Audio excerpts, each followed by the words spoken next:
महीने तो यही नहीं पता चला कि why legs are becoming weak, and everybody kept looking at the legs, and it is much later, almost year and a half later, that they realized that the blockage is in the spinal column.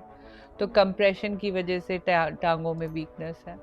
मुझे याद है 3 साल लगे मुझे वापस walking सीखने में। मेरा T1 to T7 फिर सर्जरी हुआ, और जो tumour which was going up ऐसे करके, it was a very long tumour, तो उसको पूरा क्लीन करके निकाला गया, and that became the reason of cut in the spinal cord which left me chest below totally paralyzed. Yeah.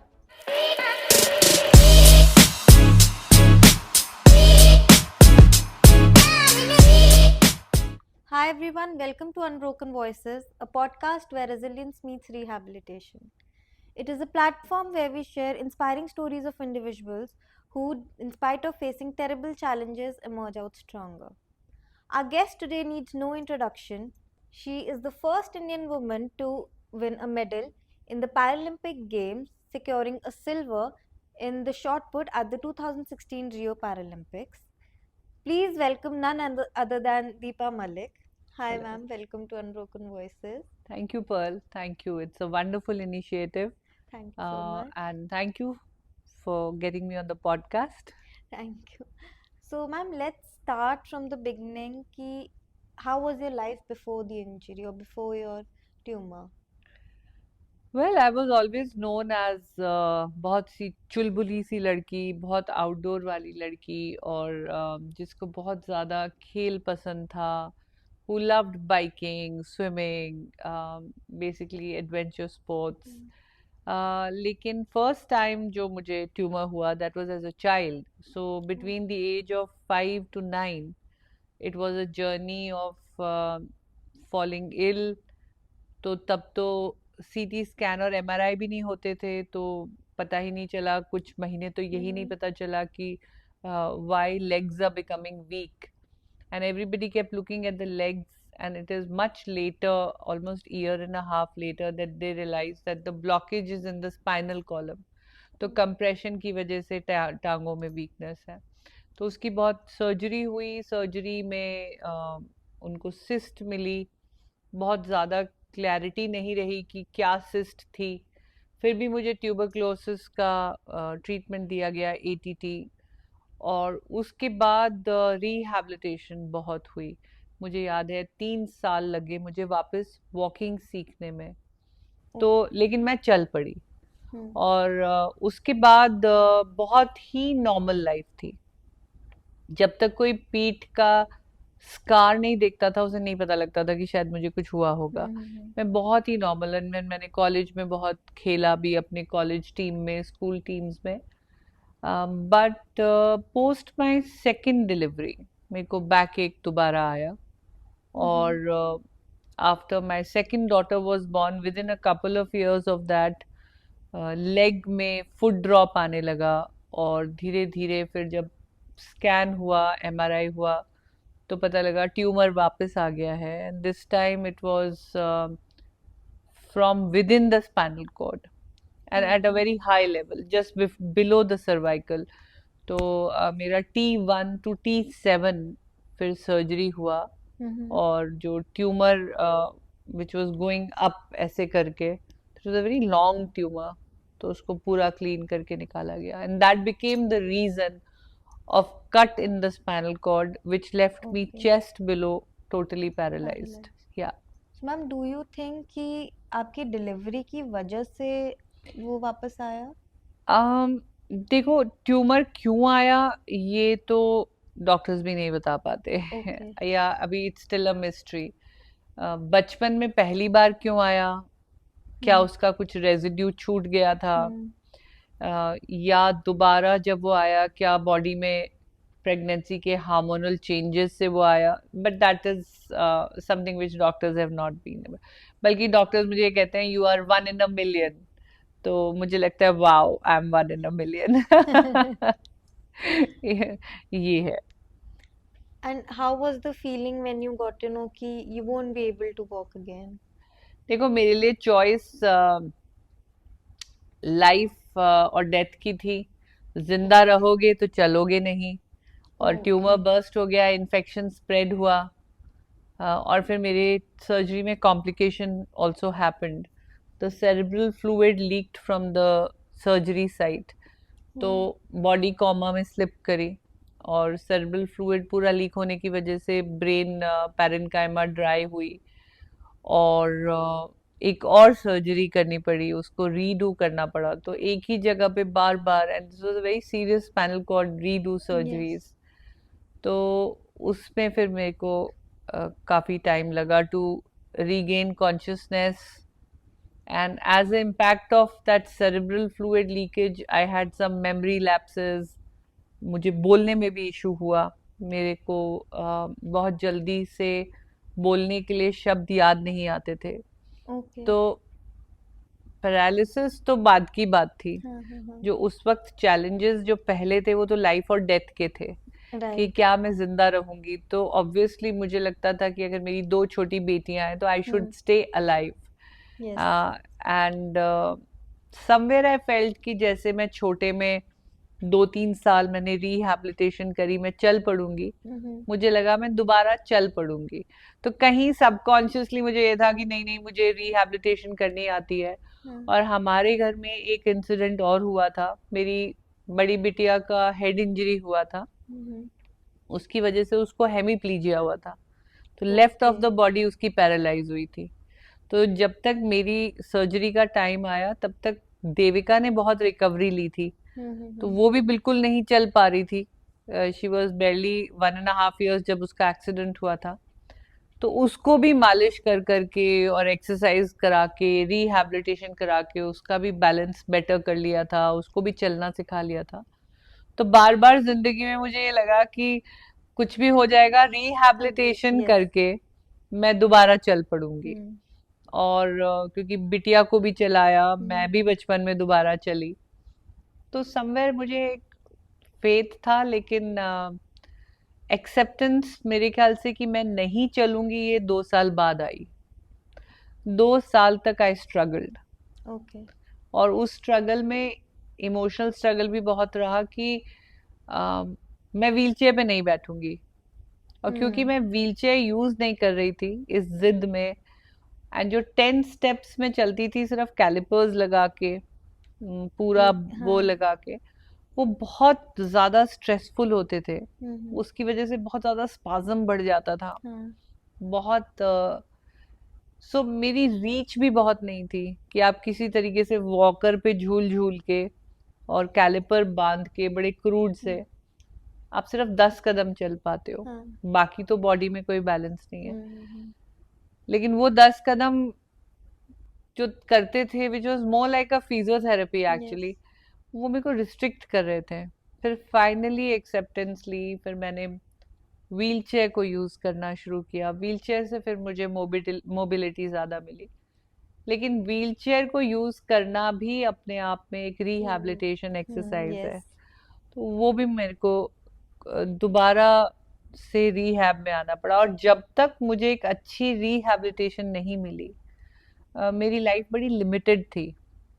मतलब एक बहुत ज्यादा मेरे को ट्रैवल नहीं आया, बहुत ज्यादा मुझे बॉडी मैनेजमेंट नहीं आया। मैं बहुत ज्यादा हेल्प यूज किया करती थी। मैं घर से निकलने में डरती थी। तो और क्योंकि मैं एक फ्री सोल हूँ, मुझे ट्रैवल करना अच्छा लगता है, मुझे बंदिश अच्छी नहीं लग रही थी। तो मैं एक बहुत इरिटेबल पर्सन बन गई थी, जो मैं हूँ नहीं। मैं बच्चों को बहुत जल्दी गुस्सा कर देती थी, मैं अपने हस्बैंड से लड़ पड़ती थी। मैं बहुत खुश व्यक्ति नहीं थी। तो मुझे लगा कि कहीं ना कहीं मेरी रिहैबिलिटेशन में कमी है। और 7 साल इंजरी के उसके बाद I again went for a fresh course of rehabilitation. तो मैम, डू यू थिंक कि वो 2 years जो थे आपके, जब तक आपको वो एक्सेप्टेंस नहीं मिला, were the most difficult or most challenging days of your life? Definitely, क्योंकि पहले तो देखो फॉर फॉर 6 months तो मैं डिस्ट्रैक्टेड थी, क्योंकि मेरे हस्बैंड कारगिल की वॉर में थे। Okay. तो आधा ध्यान तो वहीं रहता था कि वो जिंदा वापस आ जाएं, बिकॉज मैं तो ऑलरेडी बिस्तर में पड़ी हूँ। हाँ। आ, और फिर फर्स्ट 6 मंथ्स तो ये था कि अभी तो हीलिंग हो रही है, इंटरनल हीलिंग हो रही है। अभी मेरे हस्बैंड भी आ जाएंगे, उसके बाद सब ठीक होने लगेगा। But it was a difficult period because आप एंड मेरे साथ तो ये हुआ था कि सेम ईयर में मुझे ब्यूटी कॉन्टेस्ट भी मैंने जीता था। वाओ। तो आपकी बॉडी के लिए आपको अपलॉड किया जा रहा है कि ओ यस। माय गॉड, आप 2 बच्चों की माँ हो, फिर भी हम्म। आपने beauty contest, you are so thin, you are so tall, you are so smart, and suddenly उसी बॉडी के लिए लोग आपको कर्स करने लग जाते हैं। यस। तो इमोशनली तो बहुत चैलेंजिंग था, बहुत फ्रस्ट्रेटिंग भी था। How to cook, how to bathe your children, how to bathe yourself. Yes. और फिर ब्लैडर और स्टूल का तो एक अलग इशू। ही इशू यस। रहता है कि आपको कोई बेड पेन दे रहा है, आपको कोई कथीटर लगा रहा है, आपको कोई यूरिन बैग करा रहा है, हम्म। आप, तो it is very irritating and frustrating, बहुत इमोशनली डिस्टर्ब होते थे। बट आई थिंक मेरे पेरेंट्स उस वक्त मेरे साथ थे, उन्होंने हम्म। मुझे बहुत पॉजिटिव रखा। एंड लाइक आई सेड, मुझे कहीं उम्मीद थी कि हाँ मैं फिजियोथेरेपी तो कर ही रही हूँ, but that physiotherapy was firstly not a proper physiotherapy, yes. and it was more like stretching and hmm. managing spasticity. Yes. उसमें मुझे एक्टिविटी नहीं सिखाई जा रही थी, तो मैम बड़ी उस टाइम, बेसिक सी हाँ, हाँ, रिहैब थी। उस टाइम पे डॉक्टर्स थे जो बावल ब्लैडर की ट्रेनिंग सिखाते थे, या अपने आप को ऑन अ व्हील चेयर कैसे मैनेज करना है, मतलब ठीक है इंजरी हो गई ऑपरेट कर दिया उन्होंने, but how to lead a life, a better life after being disabled और after being on a wheelchair? um, I got operated in an army hospital, okay. and उसके बाद जो वहाँ के फिजियोथेरेपिस्ट थे वो सब army, I mean they were army nursing hmm. Assistants and army physiotherapist.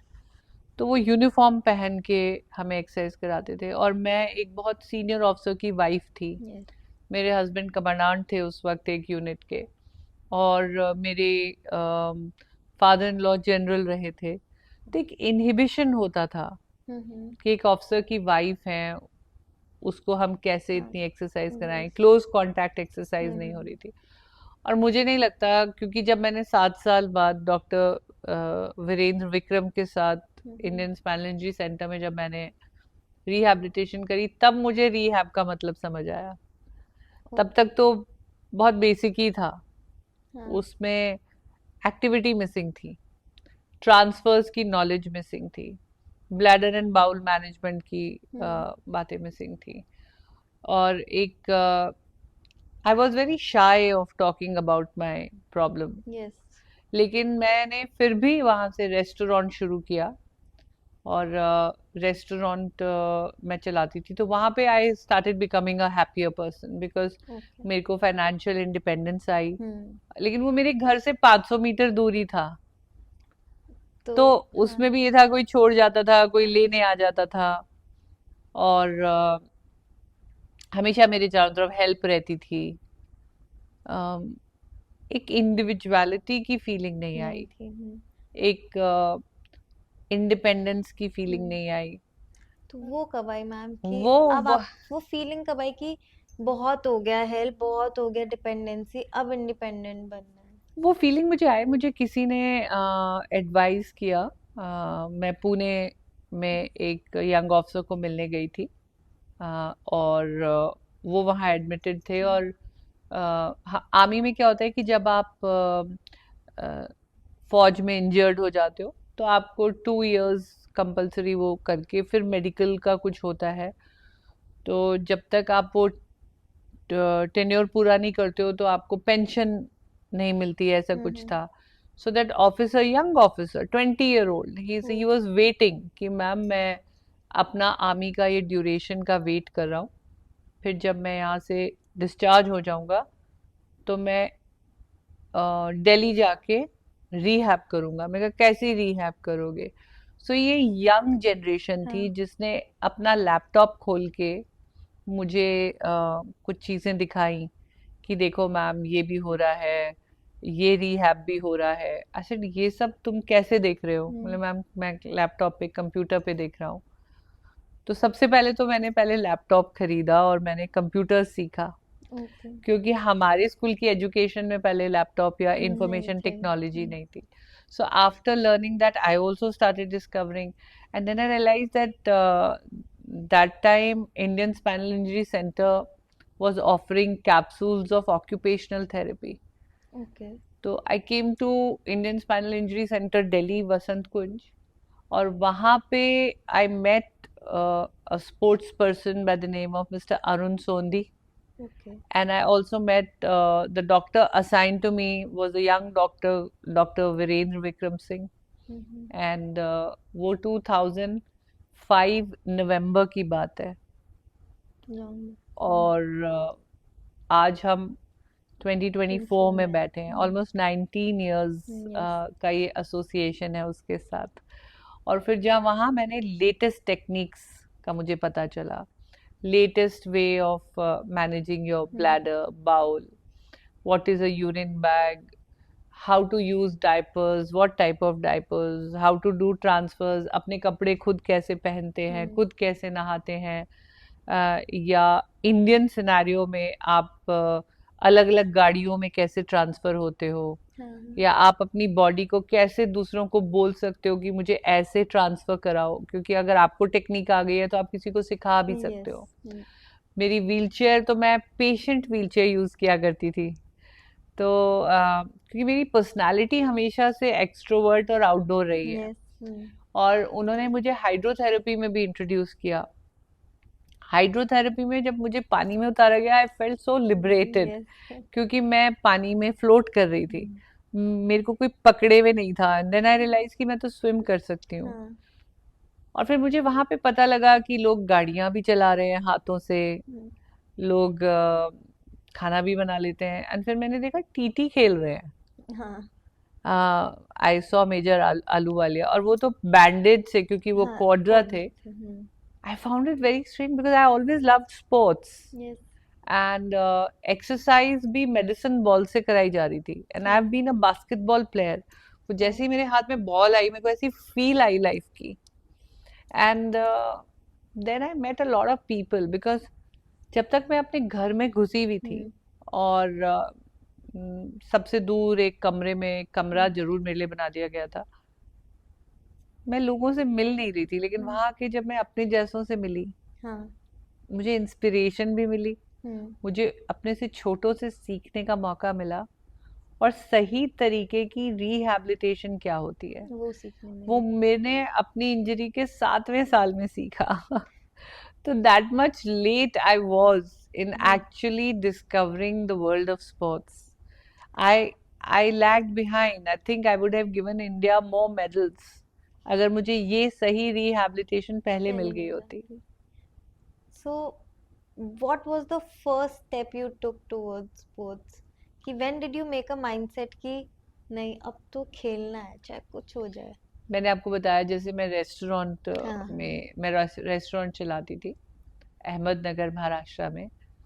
और वापस आके, क्योंकि मुझे मेरा डर निकल गया था, और मुझे ये भी समझ आ गया था कि मैं 2 या 3 लोगों की मदद से पानी में कैसे उतरूंगी, स्विमिंग पूल में मुझे कैसे डालेंगे निकालेंगे. तो मैं I started taking my daughters for swimming. That was one activity of sports that I started doing. And that word spread कि एक मैडम है जो चल नहीं सकती हैं लेकिन पानी में क्या तैरती हैं. दैट्स व्हेन हमारे महाराष्ट्र के मिस्टर विलास दवने, वो भी खुद पोलियो के हैं और वो पैरालंपिक कमेटी ऑफ इंडिया से जुड़े हुए थे.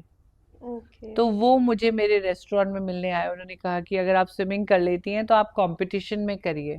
तो वहां से मुझे एक आउटलेट मिली. एंड देन और फिर मैं स्विमिंग करने गई फॉर द फर्स्ट टाइम.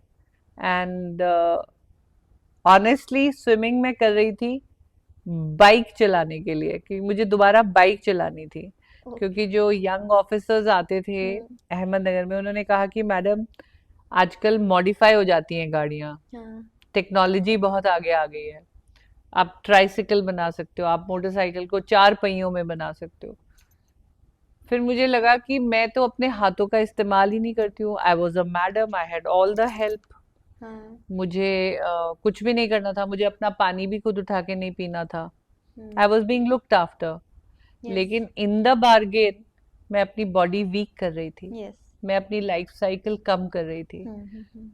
तो जब मोटरसाइकिल के लिए ऐसे हाथ ऐसे करके बैठे तो मेरे से बैठा ही नहीं बैठा गया। नहीं गया। फिर मेरे को लगा कि अब मुझे अपने शोल्डर्स को और स्ट्रॉन्ग करना है। हम्म।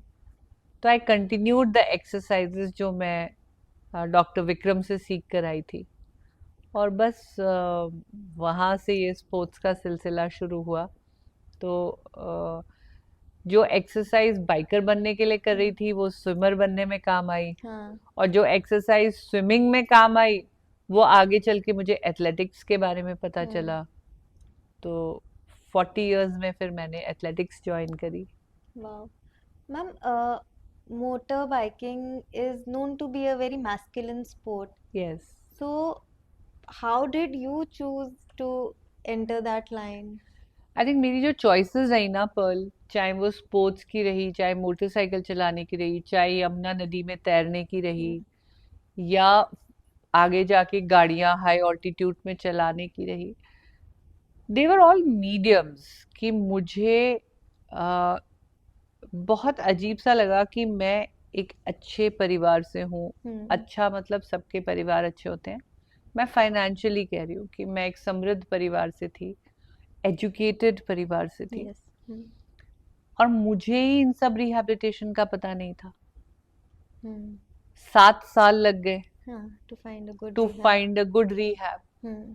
और फिर इतना कुछ है जो हम कर सकते हैं। अब आप देखिए, कुकिंग मैं कर सकती हूँ, गाड़ी मैं चला सकती हूँ, तैर मैं सकती हूँ, मोटरसाइकिलिंग मैं कर सकती हूँ, ओलंपिक मेडल मैं जीत सकती हूँ। मैंने हिमालय में भी गाड़ी चलाई है, मैंने हाँ. डेजर्ट में भी चलाई है, मैंने स्कूबा डाइविंग भी करी है, Wow. मैंने फ्लाइंग फॉक्स भी किया है, मैंने पैरा मोटरिंग भी करी है। इस शरीर से लगभग सब कुछ। किया है. और अब मेरी बेटियां दे आर सो अकम्पलिश्ड। मैंने 2 Yes. बच्चे भी बड़े किए हैं, मैंने अब खुद पैसे कमा के दिल्ली जैसे शहर में घर भी खरीदा Hmm. है। तो कहने का मतलब है कि मैं सब कुछ कर सकती थी, लेकिन मुझे पता ही नहीं नहीं. था कि मैं ये सब कर सकती हूँ। तो ऐसे कितने लोग हैं जिन्हें नहीं जिन्हें पता. नहीं पता। मुझे लगा कि आई फाउंड अ पर्पस, मुझे एक पर्पस मिला कि मैं अपने जीवन से कुछ कुछ करती चली जाऊं और कुछ ऐसा करूं जिसके बारे में चर्चा हो, बात हो, हाँ. वो यूनिक हो जाए। और उसकी कहानी जब दूसरे पढ़ें। और पैरेलली एक और चीज आई, क्योंकि क्यों नहीं पता चलता, या लाइसेंस क्यों नहीं मिलता, या हमें क्यों नहीं स्पोर्ट्स में एट पार फैसिलिटी मिलती, Yes. या एक्सेसिबिलिटी क्यों नहीं मिलती। धीरे धीरे I found a purpose. Yes. और इस पर्पस में मेरी बिटिया मेरे साथ जुड़ी, क्योंकि हम एक माँ बेटी की जोड़ी थी जो दोनों ही रिहैबिलिटेशन से और स्पोर्ट्स के माध्यम से अपने आप को एम्पावर कर पाए। Yes. सो वी फेल्ट कि empowerment can come through sports by being physically active. And that is how all this started. Ma'am, we all know about the adventures that you've done throughout your life. आपको कभी डर नहीं लगा कि फिर कुछ हो गया तो? नहीं, I think when the purpose is very strong and when you have prepared well, I don't say that please do not jump into a river, do not start driving in high altitude. It involves a lot of medical preparation. Yes. You have to know your body, you have to prepare your body, you have to have the muscular strength, you have to have the breathing exercise that you need to do. So I'm again saying whatever I did was under a very strong supervision of the doctors, advice of the doctors, and confidence of my physiotherapist in my body to let me do that. वो बहुत जरूरी है। तो I think जब तैयारी जीत की होती है तो डर कम लगता है। And how was the journey? मतलब ठीक है, you started your sports journey, entering into sports, but your way through Paralympics. How was that? मुश्किल था शुरू में, क्योंकि बड़ा अजीब सा लगता था लोगों को कि अच्छा, दो बच्चों की माँ है, बुढ़ी है, 40 साल की हो रही है, अच्छा भला रेस्टोरेंट चला रही है, इसको बंद करके कहाँ जा रही है? खेलने जा रही है। क्या खेलने जा रही है? पैरा खेल खेलने जा रही है, जिसकी कोई हाँ। चर्चा नहीं थी। मीडिया में कोई बात नहीं करता था, बहुत ज्यादा इसके बारे में नॉलेज नहीं थी। और फिर मेरी एज बड़ी हाँ। अनकन्वेंशनल थी, तो किसी को भरोसा ही नहीं हुआ। और जब मैंने ये स्पोर्ट्स ज्वाइन किया तो व्हीलचेयर की हार्डली कोई गर्ल आती थी, बहुत कम लड़कियां थी स्पाइनल कॉर्ड इंजरी की। तो कोचेस को भी नहीं समझ आता था बॉडी लिमिटेशन या चैलेंजेस, उनको पता ही नहीं था स्पाइनल कॉर्ड इंजरी क्या होती है, या स्पाज्म क्या होता है, या स्पास्टिसिटी क्या होती है, या काइफोटिक डिफॉर्मिटी आ रही है तो क्या कर्वेचर की प्रॉब्लम आ रही है, या लंबी लंबी सिटिंग्स करके अगर ट्रेनिंग करेंगे तो बेड सोर गीले डायपर हाँ। में हो रहे हैं। मतलब बहुत कम नॉलेज थी। Yes. और क्योंकि लड़कियां कम थी, मुझे मदद लड़कों से लेनी पड़ती थी। तो ये भी कह दिया जाता था, अरे घर छोड़ के लड़कों के साथ घूम रही है। I am 5, almost 5'9" in height and tall body, and so you need assistance. Yes. आपको ट्रांसफर के लिए हेल्प चाहिए, आपको खेलते हुए हेल्प चाहिए, आपको अपने थ्रो फ्रेम में बैठने के लिए हेल्प चाहिए, आपको स्टैंडिंग प्रैक्टिस के लिए हेल्प चाहिए। So a lot of help was required. Help का मतलब ये है कि आपको अगर दिल्ली आके रहना है तो व्हील चेयर एक्सेसिबल अकोमोडेशन चाहिए। फिर पब्लिक ट्रांसपोर्ट एक्सेसिबल नहीं होते, या पेवमेंट्स फुटपाथ एक्सेसिबल नहीं होते, प्लेइंग ग्राउंड्स एक्सेसिबल नहीं, डायपर चेंज करने के लिए कोई कमरा नहीं, कोई डायपर स्टेशन नहीं, कोई व्हीलचेयर एक्सेसिबल बाथरूम नहीं, कोई पॉलिसी नहीं। तो ये मुश्किल सफर था, लेकिन आज मैं खुश हूँ कि ये सब बदल गया है।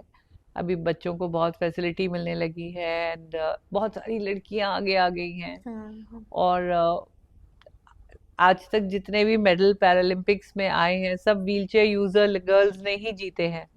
अवनी है, भाविना है, मैं हूँ, हम तीन ही हैं। एंड पेरिस 2024 आ रहा है, होप और लड़कियां मेडल जीते।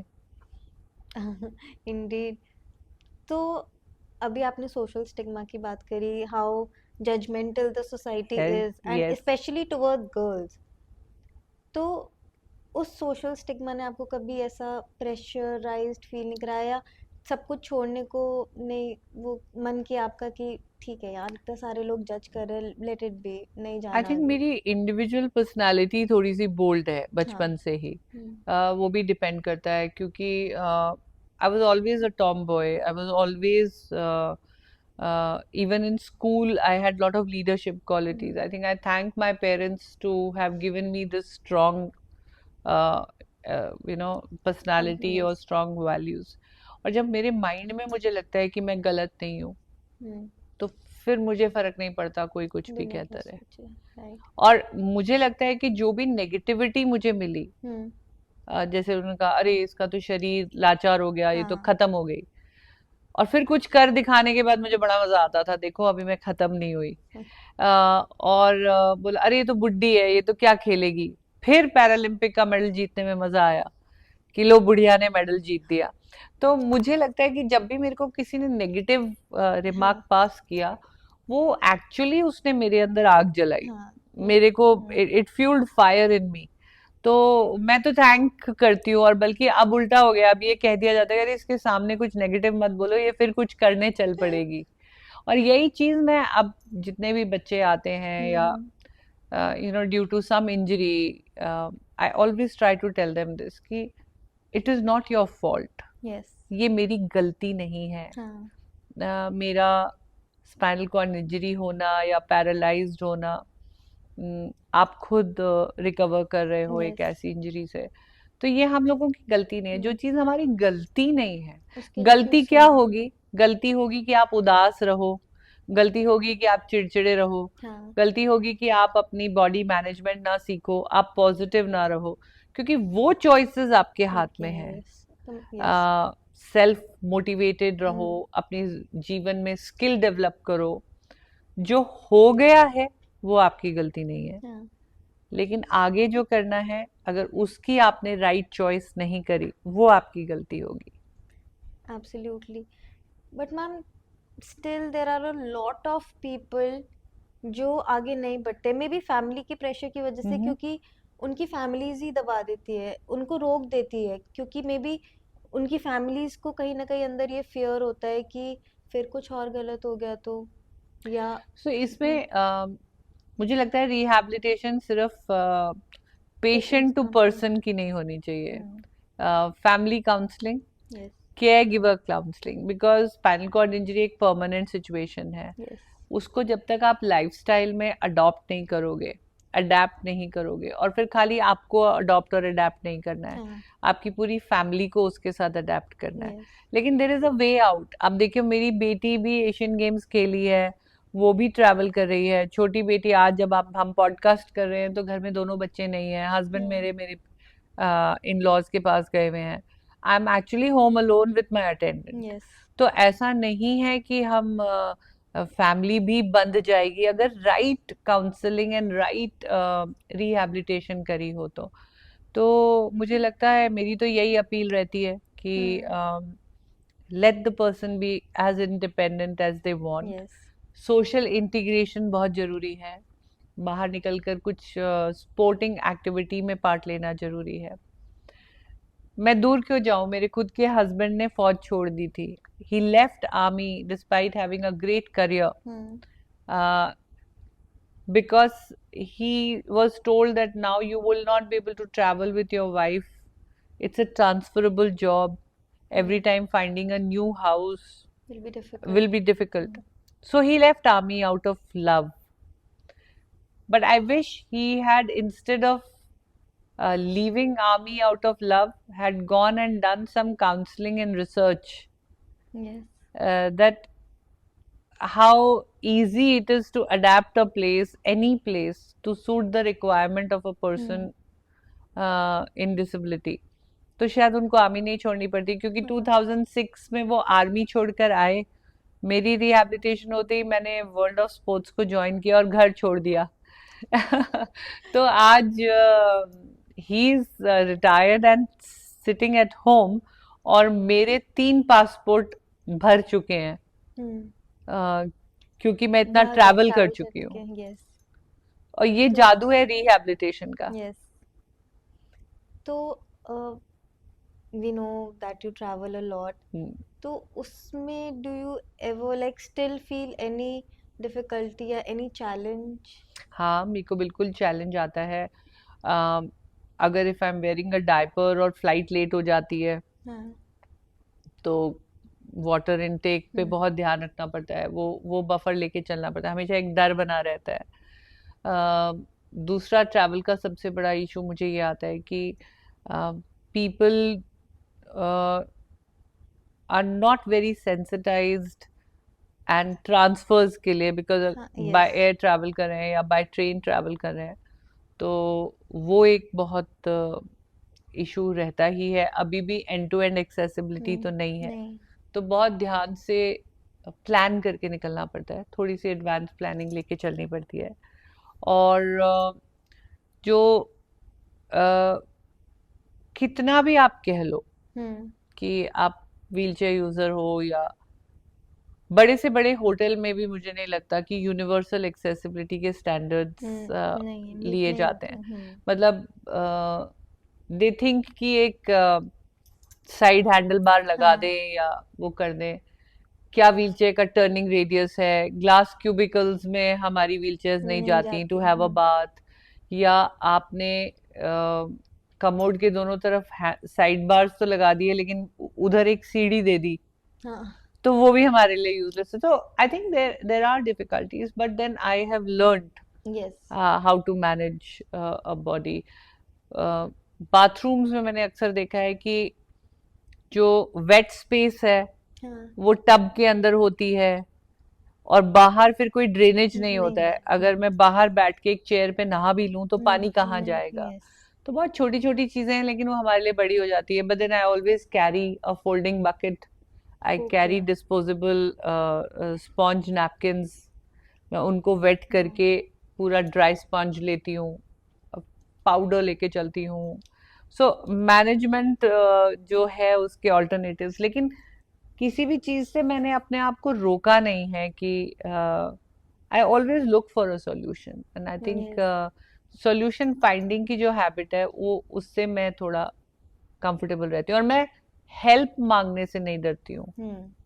मैं मेरे को शर्म नहीं आती हेल्प मांगने से, वो मेरा रूल है। मुझे लगता है कि हम सब किसी ना किसी की हेल्प पे जीते हैं। Yes.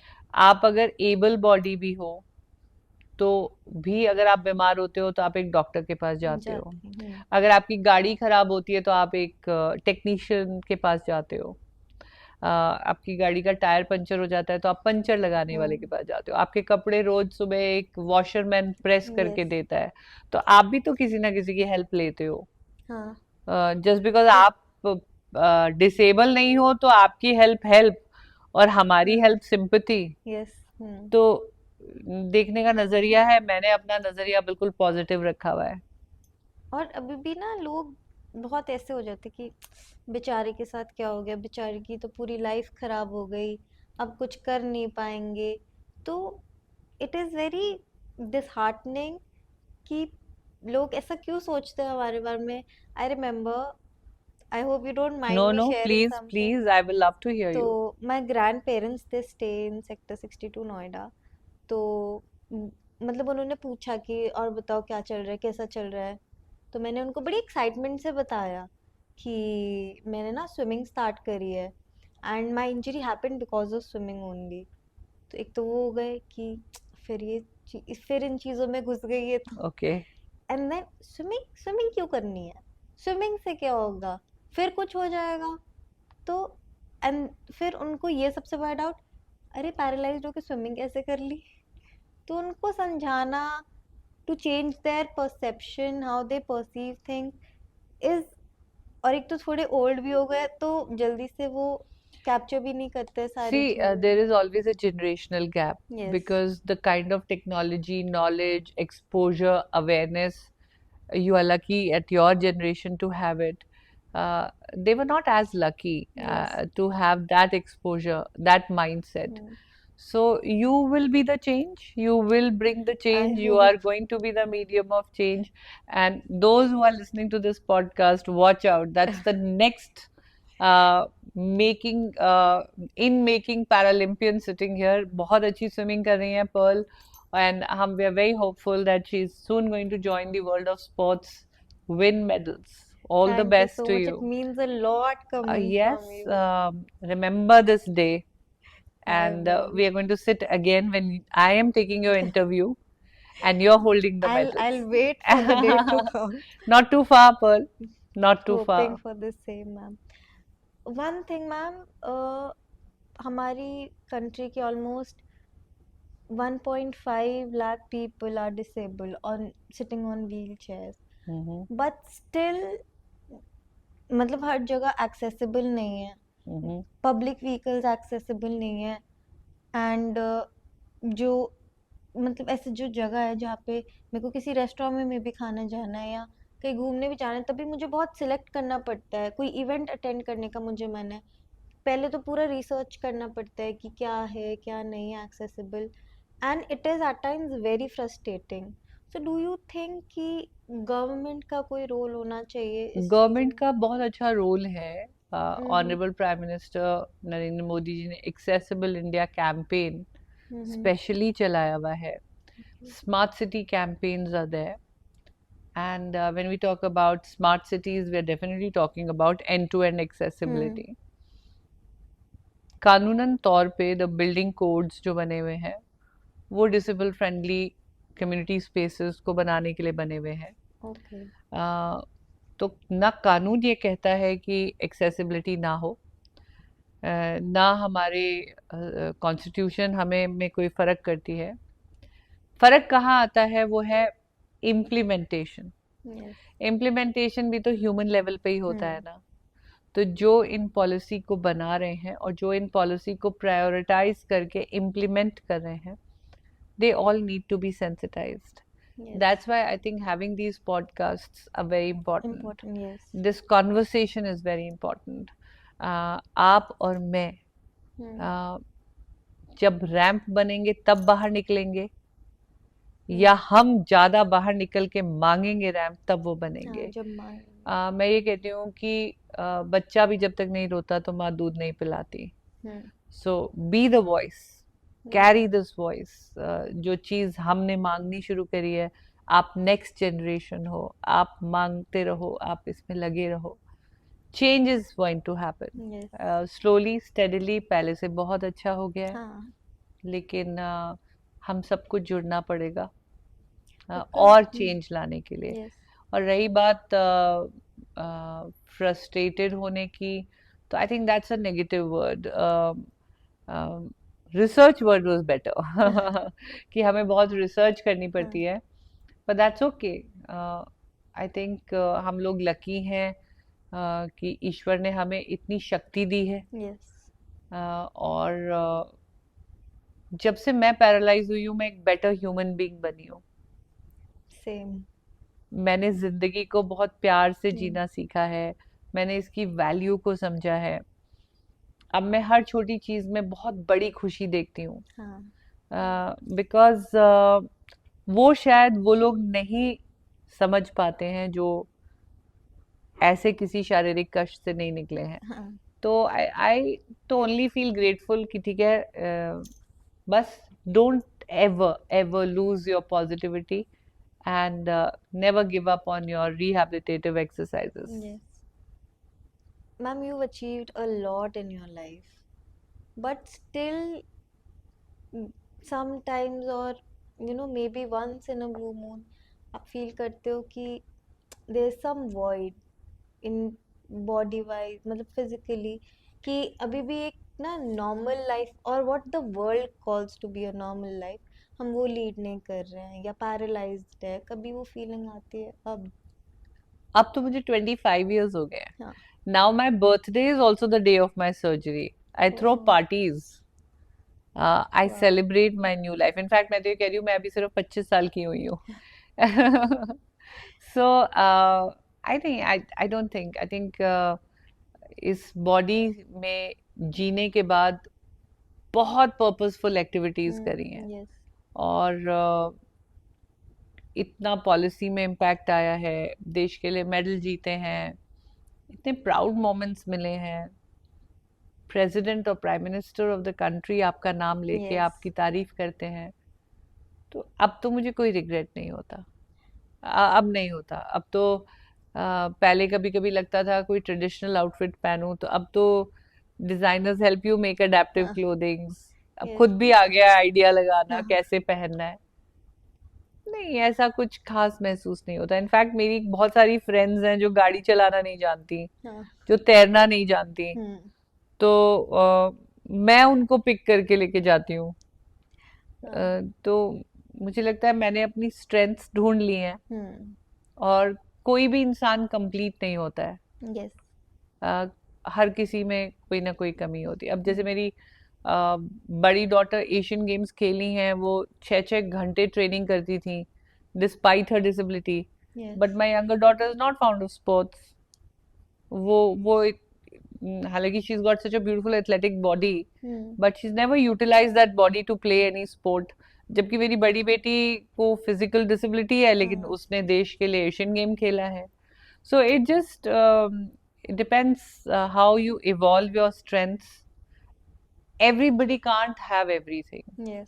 My mother sings so well, I can't sing. मुझे मेरी माँ को खींच के बुलाया जाता है कि आप गाना गाओ, और मुझे खींच के बोला जाता है कि आप प्लीज मत गाना मत गाना। So it's just the way you take it. There were moments, बहुत सारे इमोशनल चैलेंजेस थे, ऐसी बात नहीं है। आपकी लाइफ चेंज हो जाती है, आपका लाइफस्टाइल चेंज हो जाता है, आपके कपड़े पहनने का ढंग चेंज हो जाता है।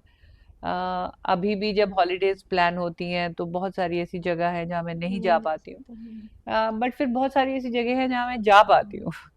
तो I think I take it, I celebrate life every day.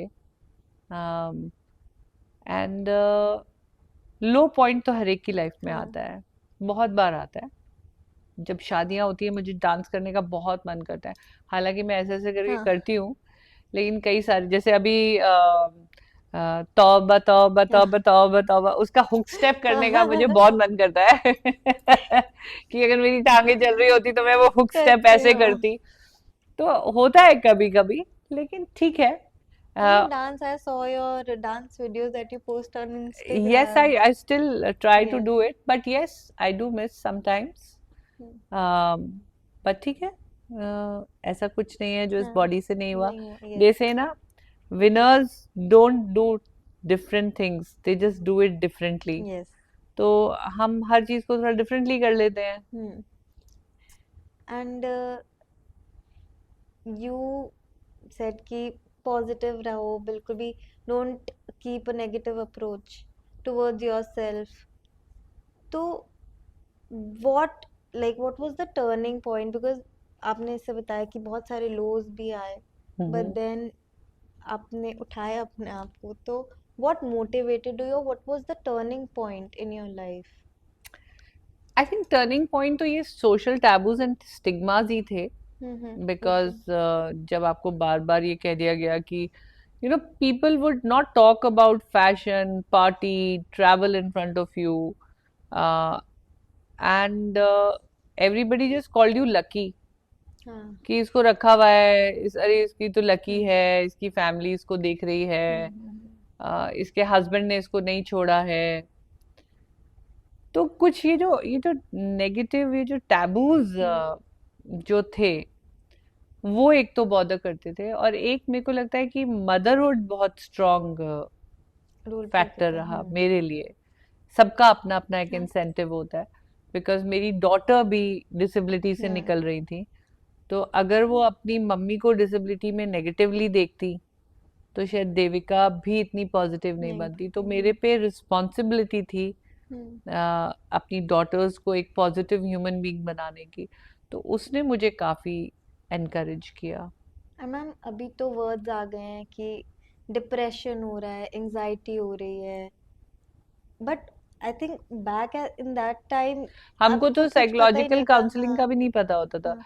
पहली बार साइकोलॉजिकल एनालिसिस के लिए मुझे डॉक्टर विक्रम ने भेजा था।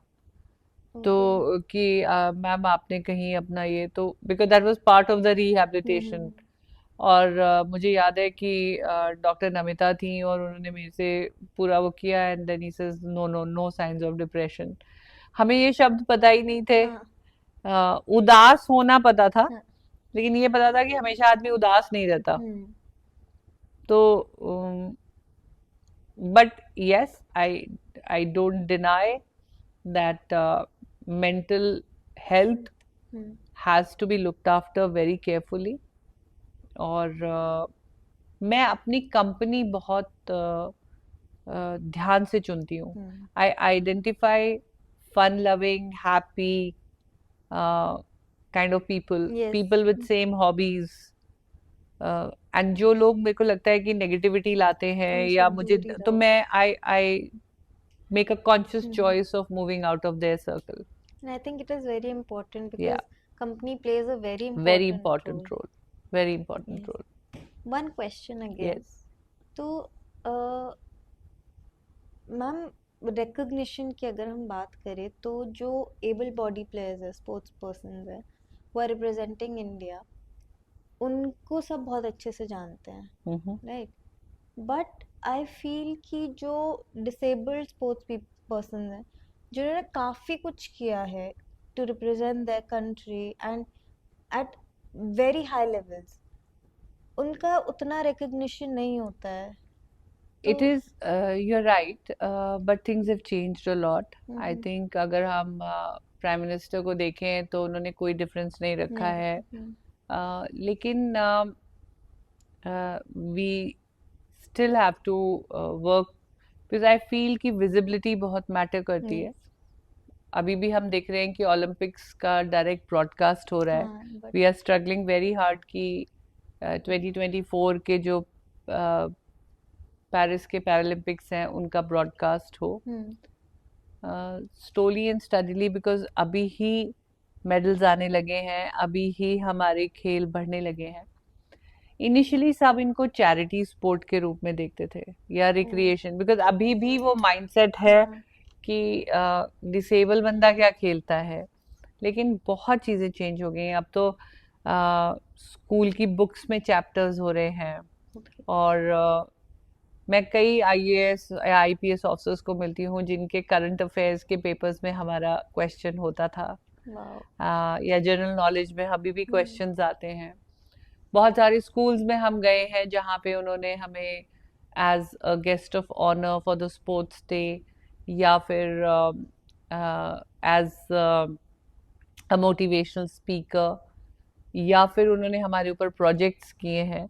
सो things are changing fast. I am sure it will get better with time, Yes, they will. Because policies में अब फर्क नहीं है। हाँ. अगर आप खेलोगे तो आपको आप देख रहे हो, आप जिस घर में बैठे हो, this is thanks to the cash awards जो मैंने अपने बड़े मेडल से जीते हैं। तो मुझे गाड़ी भी मिली है, Wow. मैं घर भी खरीद पाई हूँ, मुझे एक जॉब भी ऑफर की गई थी। सो बहुत सारी एम्पावरमेंट आई है। लाइक एटलीस्ट मैं कहूँ तो मैं एक सूटकेस, हाँ. एक बैग और एक व्हीलचेयर लेकर दिल्ली आई थी। And with and yes, today I have everything. Behind आप वॉल पे देखोगे तो ऐसा कोई स्पोर्ट्स ऑनर नहीं है जो आपको नहीं मिला. जो विराट कोहली को या नीरज चोपड़ा को।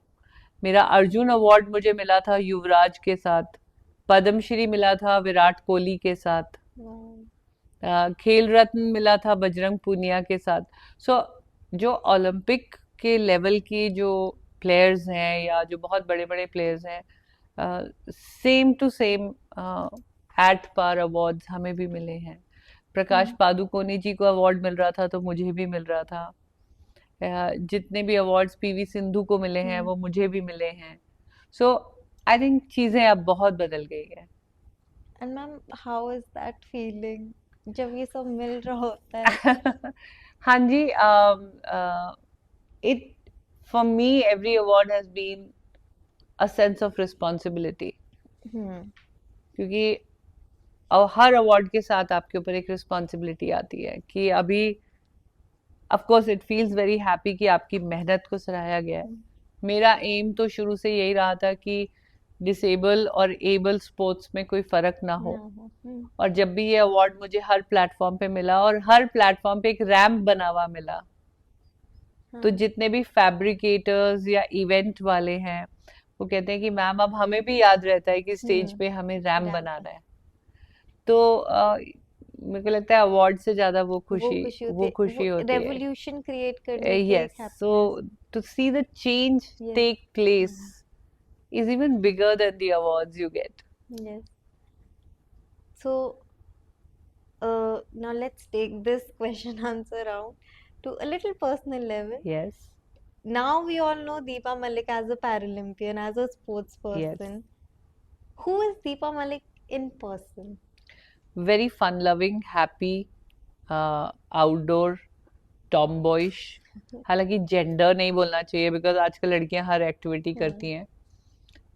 Generally a person who is very happy, very fun loving, very young at heart, loves music, loves dancing, loves traveling, loves cooking. Yeah, I mean, I'm an extrovert. And what मुझे makes you पिक्चरें देखना बहुत अच्छा लगता है। मेरे को मैं ऐसी कोई पिक्चर नहीं है जो मैं नहीं देखती हूँ। वो चाहे अच्छी है बुरी है, चाहे उसका कैसा भी रिव्यू है, मैं जरूर देखती हूँ। Ma'am on that note her movie theatre भी एक्सेसिबल नहीं है, तो वो आपको ऐसा नहीं करता यार कि आई थिंक अब काफी मॉल्स में एंड हाँ. ऑनलाइन में होने लगा है। ठीक है ना, मैं तो कहती हूँ कि बदलाव की डिमांड जरूर रखो। यस. मैं जब भी ऐसे किसी भी जगह जाती हूँ, चाहे वो होटल हो, चाहे वो मूवी हॉल हो, चाहे वो शॉपिंग मॉल हो, चाहे वो बस स्टैंड हो, मैं वहाँ के अधिकारी से जरूर अपील रख कर आती हूँ हाँ. कि आप इसे एक्सेसिबल बनाइए। झगड़ती नहीं हूँ, निवेदन रख कर आती हूँ। और तो वो मेरे लिए मैं हमेशा करती हूँ। लेकिन अगर नहीं होता तो मैं अपने आप को रोकती नहीं हूँ, क्योंकि मुझे लगता है कि 4 जने हमेशा तैयार होते हैं आपकी मदद हेल्प के करने लिए, के सिर्फ लिए. मदद मांगने की देर है। And what makes you so humble? अरे बाप रे। नहीं सच में. I think that is something you learn from your parents. Yes. तो माँ बाप के दिए संस्कार हैं तो उनका ही धन्यवाद करूंगी। क्योंकि आजकल की जनरेशन, मतलब मेरी जनरेशन तो, एंड जो मतलब अभी चल रही है, जो और मुझसे छोटे लोग हैं, बहुत जल्दी गुस्सा आ जाता है, बहुत जल्दी फ्रस्ट्रेट हो जाते हैं, कुछ अपने अकॉर्डिंग नहीं लगता तो एकदम ऐसा लगता है कि गुस्सा कर दो, सब ठीक हो जाएगा गुस्सा करने से। हाँ, आई थिंक जो हमारा tolerance, patience, yes. Adaptability, so that is again something which we can teach people, क्योंकि इस शरीर में रहने के लिए बहुत आत्म शांति, संतुष्टि, मेच्योरिटी लगती है, बहुत कंटेनमेंट लाना पड़ता है, बहुत धीरज, बहुत धैर्य लाना पड़ता है। तो मुझे लगता है कि अपने आसपास कोई भी रहेगा तो ये ज़रूर हमसे सीखेगा। Here I think a lot of this thing schools and parents have to play. Yes. We have to continue to remember the value system that India has always had, and we have had a rich heritage Yes. of learning these values. तो या attention span भी तो अब कम हो गया है बच्चों का, सब कुछ 1 मिनट इंस्टा आ गया है। आप बात भी रखना चाहते हो, हम बड़ी बड़ी बातें करते हैं, मैं लंबे लंबे जवाब देती हूँ, पॉडकास्ट में भी आप देख रहे हो, क्योंकि हम पुराने लोग हैं। हम बातें लंबी करते हैं, आजकल अटेंशन स्पैन थोड़ा हो गया है। छोटा, हाँ। अभी इनफैक्ट पॉडकास्ट की, अब हमारी पॉडकास्ट वीडियोस होते हैं आराम से 13-14 मिनट्स की, एंड जब हम उसके इनसाइड हम अपलोड करते हैं कि शायद लोग बड़े अच्छे से देखेंगे, बट देन जब हम उसका वॉच टाइम देखते हैं तो सब बस 1-1.5 मिनट मैक्स, उसके बाद next swipe. That is that now is the word of the attention span has gone down. Yes. a lot.